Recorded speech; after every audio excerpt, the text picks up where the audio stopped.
በስመ አብ ወወልድ ወመንፈስ ቅዱስ አሐዱ አምላክ አሜን። ግንቦት 2 ቀን በዘመኑ እንደርሱ ያለ እውነተኛ ደግ ሰው እንደሌለ እግዚአብሔር የመሰከረለት ጻድቁ ኢዮብ ዕረፍቱ ነው። የመንፈሳዊ ማህበር አባት የሆነው የአባ ጳኩሚስ ረድ የሆነው የከበረ አባት ቴዎድሮስም ዕረፍቱ ነው። አባ ኤሲ ከ22 ሰዎች ጋር በሰማዕትነት እንዳረፈ ስንክሳሩ በስም ይጠቅሳቸዋል። ቅዱስ ቴዎድሮስ ረድኡ ለአባ ጳኩሚስ የአባ ጳኩሚስ ረድ የነበሩና እጅግ የከበሩ አባት ናቸው። በትህትናቸው በታዛዥነታቸው ይታወቃሉ። በበጎ ሥራ ሁሉ ፍጹም ናቸው። ከታናሽነታቸው ጀምረው መንኩሰው ለአባ ጳኩሚስ ለፈጣሪያቸው እንደሚታዘዙት ሆነው ይታዘዟቸው ነበር። አባ ቴዎድሮስ ጠቢብና ሊቅ ናቸው። አባ ጳኩሚስም እጅግ ይወዷቸው ነበር። እርሳቸውን በአባ ቴዎድሮስ ላይ ያደረውን ጸጋ አውቀው ገና ታናሽና ብላቴና ሆነው ሳለ በመነኮሳቱ ላይ የበላይ አድርገው ሾሟቸው። አባ ጳኩሚስም በሞት ካረፉ በኋላ በእሳቸው ፈንታ አበምኔት ሆነው ገዳሙን በጽድቅ በትሩፋት እያስተዳደሩ መርተዋል። ገዳሙንም በተለያየ መንገድ አገልግለዋል። አባ ቴዎድሮስ የዚህን ዓለም ክብር እጅግ አድርገው ይሸሹና ይጸየፉት ነበር። ጻድቁ መልካም የሆነ አገልግሎታቸውን ፈጽመው እግዚአብሔርን ደስ አሰኝተው በዚህ ዕለት በሰላም በክብር አርፈዋል። ረድኤታቸው በረከታቸው በሁላችን ላይ እጥፍ ድርብ ሆኖ ይደር። ጻድቅ ኢዮብ ለዚህ ጻድቅ በዘመኑ እንደርሱ ያለ እውነተኛ ደግ ሰው እንደሌለ በቅዱሳን መጻሕፍት ስለ እርሱ እንደተነገረ እግዚአብሔር መሰከረለት። የበጎ ነገር ሁሉ ጥንተ ጠላት ሰይጣንም ቀንቶበት በገንዘቡና በልጆቹ ላይ ያሰለጥነው ዘንድ ወደ እግዚአብሔር ለመነ። እግዚአብሔርም የጻድቅ ወዳጁን ትዕግስት ስለሚያውቅ ሰይጣንን አሰለጠነው። የቅዱስ ኢዮብ ትዕግስት ለመጪው ትውልድም አርያና ምሳሌ ይሆን ዘንድ እግዚአብሔር ኢዮብ እንዲፈተን ፈቀደ። ስለዚህም ነገር ሐዋርያው ሲጽፍ እንዲህ አለ። እነሆ በትዕግስት የጸኑት ብፁዓን እንላቸዋለን። ኢዮብ እንደታገሰ ሰምታችኋል፣ ጌታም እንደፈጸመለት አይታችኋል። ጌታ እጅግ የሚመረምር የሚራራ ነውና ጌታ እጅግ የሚምር የሚራራ ነውና ብሏል። ከዚህ በኋላ የቅዱስ ኢዮብ ገንዘቡ ሁሉ በአንዲት ቀን ጠፋ። እርሱም በሥጋ ደዌ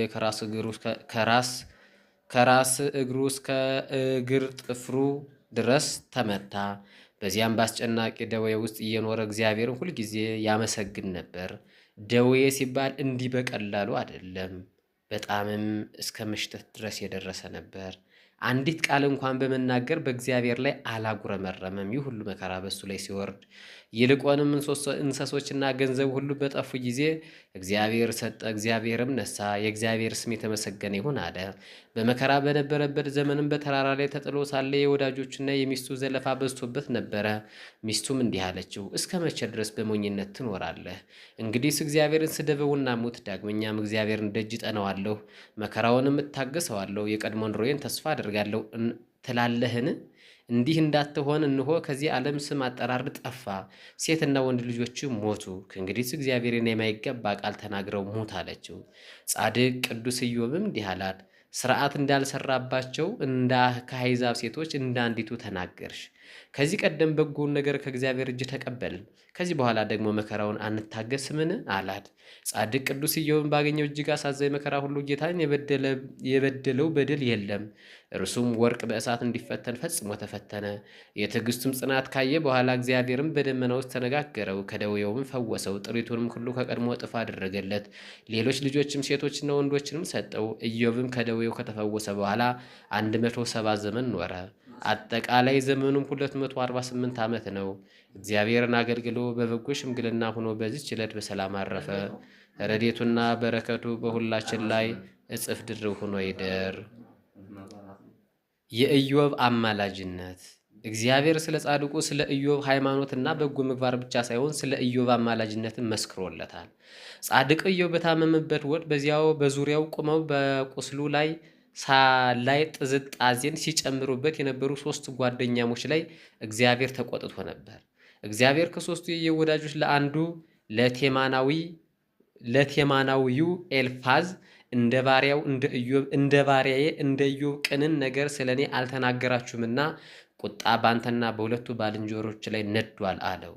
እግዚአብሔር ቴማናዊውን ኤልፋዝን እንደ ባሪያዬ እንደ ኢዮብ አንዲት ቅን ነገር በፊት አልተናገራችሁምና አንተና 2 ባሮቻችሁ በድላችኋል። አሁን እንግዲህ 7 ወይፈኖችና 7 አውራ በጎችን ይዛችሁ ወደ ባሪያዬ ወደ ኢዮብ ዘንድ ሂዱ፣ እርሱም የሚቃጠል መስዋዕት ስለራሳችሁ ያሳርግላችሁ። ባሪያም ኢዮብ ስለ እናንተ ይጸልይ፣ እኔም ፊቱን እቀበለዋለሁ። ስለ እርሱ ባይሆን ባጠፋኋችሁ ነበር። በባሪያዬ በኢዮብ ላይ ቅን ነገርን በፊቴ ያልተናገራችሁምና ያለው ለዚህ ነው።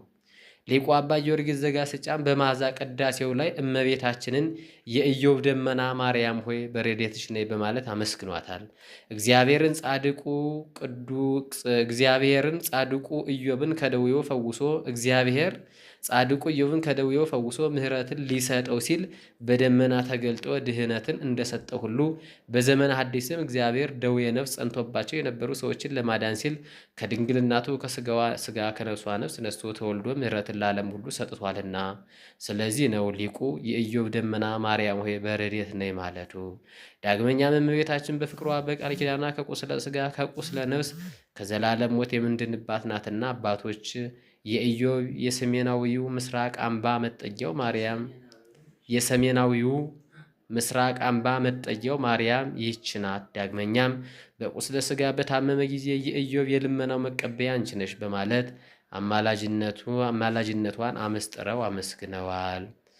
የብርሃን እናቱ የድንግል ማርያም የወላዲት አምላክ ረድኤቷ በረከቷ በሁላችን ላይ እጽፍ ድርብ ሆኖ ይደር። ወስብሐት ለእግዚአብሔር ወለወላዲቱ ድንግል ወለመስቀሉ ክቡር አሜን።